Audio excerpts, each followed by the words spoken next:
Hello, everyone, and welcome to episode 2 of Health Span Hacks with me, Poppy. And me, Mark. And I'm so glad that everyone's tuned in for episode 2. We were blown away by all the lovely comments and interactions with episode 1.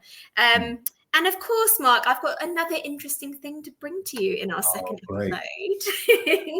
Now, our podcast is all about thinking how we can be healthier and happier for longer. You know, and everyone listening knows that I don't have time for a gym membership. I'm in awe of my friends that do. But once someone told me that just find things in your house you can use, and they actually said, grab a can of baked beans and do bicep curls. Now, I guess, Mark, I'm bringing to you today, is that a reasonable form of exercise? Other canned products are available. Right.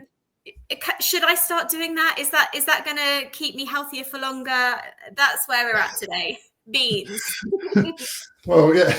Well, I suppose there's one advantage is that you've got to get the food in anyway, so you're always going to have food available. But if you want to lift a can of beans every now and then, that's absolutely fine with me. Any form of exercise is going to be beneficial in some form or another, and then you can eat them afterwards. That's always a winner. But then what you're going to do, because you incrementally you're meant to increase your weights over a period of time, the amount you lift, your resistance. So what do you do after that? Do you gravitate to lifting the dog and then lifting maybe not my dog? I wouldn't be able to lift your dog, will I? No, but you lift your partner. What about the kids on each arm? Like Gaston and Beauty and the Beast. I remember that from childhood, actually. He's like lifting all the ladies. Well, I think the most effective or economical way to do it would actually to buy some resistance bands or something like that and start cheap if you want to do weight. But you should do weights anyway because of your muscle mass. You want to maintain or improve your muscle mass. So cardiovascularly or aerobically is really good, but or anaerobically as well is great for you. But you also want to maintain muscle mass. So a lot of runners will build up a lot of leg muscle and they'll improve their heart, their resting heart rate, etc., etc.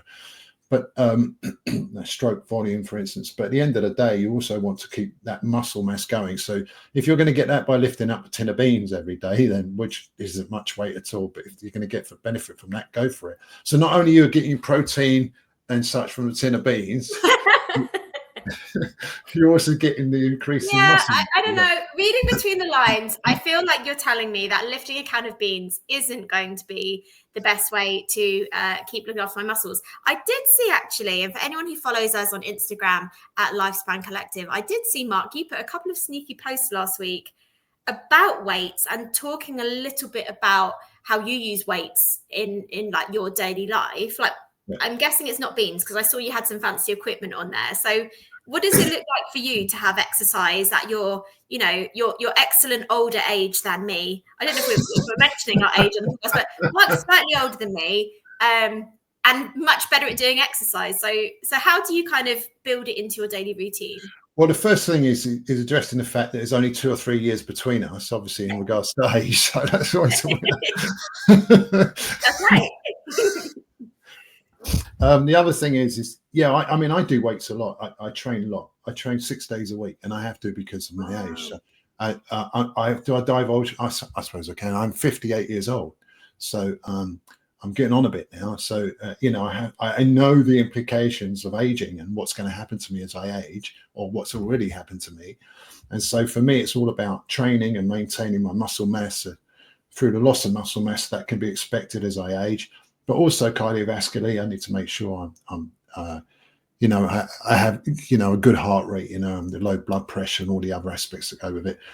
And the last thing that's quite important to me as well, I mean, there's many, many different aspects. And our introductory course, if I can say it, goes through all the different influences on lifestyle and aging. So that may be worth our listeners downloading. But I'm also interested in their mental health and like sleep and other aspects as well, because they all seem to sort of play on us as we get older.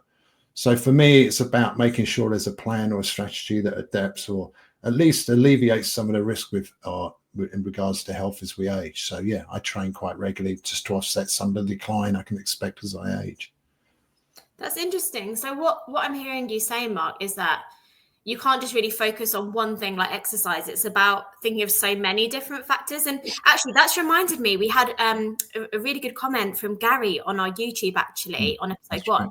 And Gary was asking about, can you have weight loss just through diet, or do you need exercise as well? Because I know back in episode 1, and if you haven't listened to it, go back and watch it. We were talking about diets, weren't we? And kind of, is there one diet that's sustainable? So what would you say in response to Gary, where he's asking, do you need exercise and diet to lose weight? Can you just choose one, or are they interrelated? Well, yeah, he alluded to two things, didn't he? One was about the comparison between the two, but also is exercise as effective as, say, diet itself for losing weight? I think that was the other question. So in regards to the first question, it's not as effective, you know, but that doesn't mean it's not beneficial. So if you can imagine, I'm sure everyone's done this, they've compared how many calories they can I don't know, they can consume on a day over their expected calorie range, and then look at how much that would take in regards to exercise to lose that many calories. So for instance, how many calories will I lose by running around the block a couple of times? Well, you have to run for quite a long time to lose a certain amount of calories. So the amount you would lose in regards to weight from that. But also, don't forget that as you train, so let's say, for instance, I do muscle work or muscle strength and endurance work in a week, there's an expectation that as my muscle mass increases, then I would gain weight. Does that make sense? So even though you could be on a diet, arguably a diet as in losing weight, that doesn't mean that you will lose weight if you train, because sometimes we can offset that.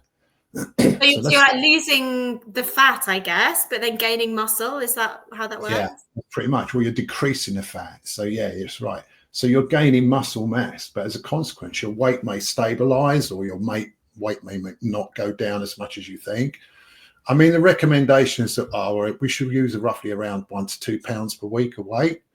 But, you know, that doesn't work for everyone like that. Some people are more than that. Some people are less. And we shouldn't get disillusioned by the fact if we don't lose weight on one week. It's not a regular thing. And as we lose weight over a long period of time, we hit plateau as well. It's called like adaptive thermogenesis, it actually refers to. But, you know, there's other reasons why we may not lose weight, but that doesn't mean you get disheartened. But if you're training quite hard and you're trying to lose weight at the same time, there's a reasonable, you know, there's going to be reasonable signs that you're going to attenuate that weight loss, because obviously you're building up muscle mass. I mean, not massively. You're not going to see these massive gains in weight. They're going to offset anything you're going to lose. That's not the case. But you will see many adaptations, such as you'll see your metabolic system increase and improve. So you'll see some weight loss as a consequence of that. Certain ways you eat will change, and et cetera, et cetera. So when it comes to about the effects of exercise, are they effective as, say, nutrition in regards to losing weight, or diet in regards to losing weight? They're not, but they give you other benefits. So if you're running around the block, say, once a day, usually your mental or your well-being will improve. Yeah. The serotonin levels, as you know, after running will improve as well. So muscle mass improves, your cardiovascular system improves. So though, if you do a direct comparison between the amount of weight loss and the amount you get from exercise, then exercise is not going to give you what you get from, say, nutritional changes, but it gives you other benefits that will help hopefully sustain the amount of time you're going to spend on a diet or losing weight over that period. That's so Is that a long way around it? Yeah. Yeah. And Gary, if you tuned into this episode, I hope that answered your question. Gary. You can Sorry, see I had nothing to offer in terms of what is right or wrong, but I did have one more thing to slip into this episode. I don't know if anyone has seen about this person who, instead of exercising to get that muscle mass, decided to inject Vaseline straight into his arms. And it actually did look like muscles at the start. I was looking at this last night. But it's gone it looked horribly wrong, because the Vaseline over the years has solidified, and now he's having to have surgery to remove it. So I would say, for anyone listening, don't think that's a quick fix. That is not quite. Don't go there. Yeah. Oh no. Yeah, no, that's not a good idea. Yes, Vaseline, no. I presume because he's put Vaseline on, he won't squeak. I don't know. It's inside his body. I don't know what that means.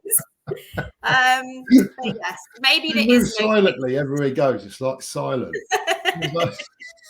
No, don't do that. I mean, check it Don't. out. If you want to go down a search engine rabbit hole, that is No, something don't. to I'm not going there. investigate. On that note, that does actually bring us to the end of episode 2. So yeah, just really interesting, I guess, reflecting on how we can be happier and healthier. It does depend also on our goals to get out of it. And Absolutely. yeah, knowing that it's about finding something that's sustainable for us. Definitely, I agree with you. My daily dog walks are the best way, and I'm not trying to lose weight. It is a way to just keep active, and for my well-being, just coming back after an hour in the fresh air with my dog is the best. You're absolutely right. Mental But health it's is been great paramount. chatting. This time flies, Mark. It's a sign we're Have having. we done? Yeah, we've done. Oh my God, look, it's good. Yeah, look at that. Great 10 minutes though, Poppy. I know, but that's why they're so great and easy to listen to. They fit right into everyone's day, because we want this podcast to be as sustainable as the tips and tricks you learn from it. So a 10-minute podcast can easily slide like Vaseline right into your arm. Don't do it. But it's been a pleasure. Please do come and find us on Instagram if you're there, Lifespan Collective. And we look forward to chatting again next week. Bye, everyone. Thank you. Bye-bye, everyone.